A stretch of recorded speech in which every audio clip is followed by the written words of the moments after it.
Christina. I'm the AmeriCorps member here, and I work mostly with direct service. My name is Julia Kellyville. I was the AmeriCorps for 2 years, and now I'm the direct service trainer here at Sharp. And I do mostly direct service, but also outreach as well. So sexual harassment, it's the overarching thing would be any unwanted touch or verbal communication that makes someone feel uncomfortable. So anything basically unwanted.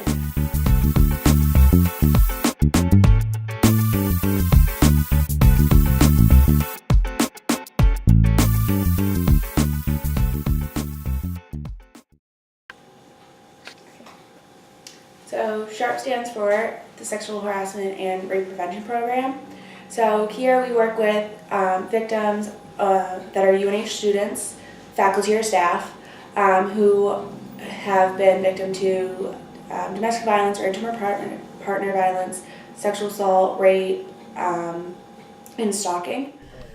SHARP offers many preventative services to students on campus, including direct service counseling, dealing with students one-on-one to get to the source of the problem and how to move forward, trial protective services, assisting in criminal court trials, and academic intervention services pertaining to student-professor relations, safeguarding the victim from potentially falling behind in academics.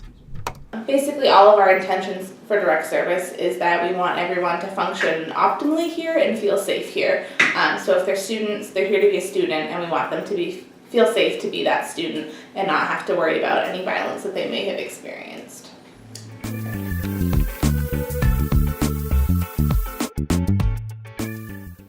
So here at Sharp, we are trying to end the problems of sexual assault, relationship violence, and stalking here at UNH. Through various outreach and education programs. We went into all 3,400 incoming student orientations during Wildcat Days and talked to them about how to be a positive community member and how to intervene if you see any dangerous or possibly dangerous situations, to foster the idea that everybody is responsible for ending sexual assault, relationship violence, and stalking here at UNH. As a community, every individual student shares a responsibility to maintain a safe environment. One of SHARP's major roles in public health includes peer advocates, whom provide advocacy and crisis intervention for survivors of recent past or attempted sexual assault, child sexual assault, incest, intimate partner violence, stalking, sexual harassment, and their allies. Additionally, advocates will work to prevent and eliminate sexual or intimate partner violence in the UNH community by assisting with educational programming on the UNH Durham campus. Sexual violence, especially sexual assault and harassment, it's a problem for both men and women on this campus. Both can be victims. What more we see is the women's side, because they feel more comfortable coming in and reporting, and they really have a bigger support. And what we're doing is trying to expand that and let them know that SHARP is available for both, regardless of gender, sexual orientation, anything. So it is a big problem for both, but just how society views it makes it really hard for men to come forward also. Absolutely. So the rates here on campus are that 1 in 4 women and 1 in 10 men approximately will experience some form of sexual violence during an academic year.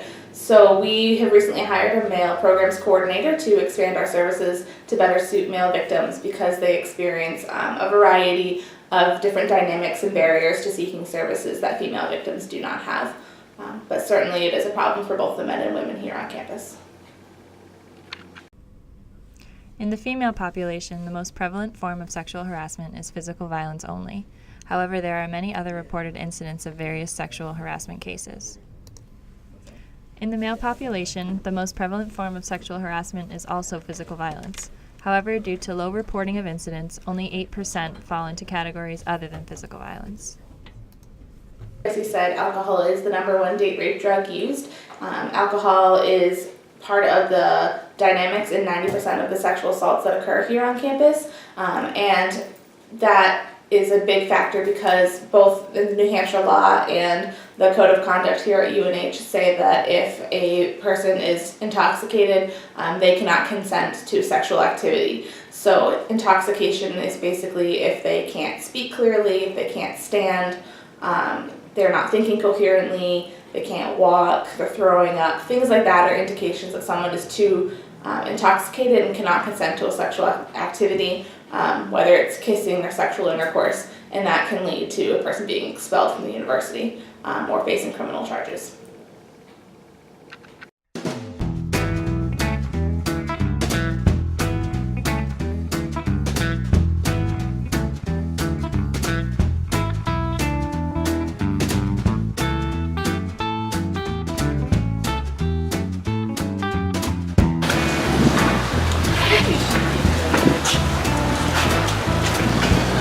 Emergency.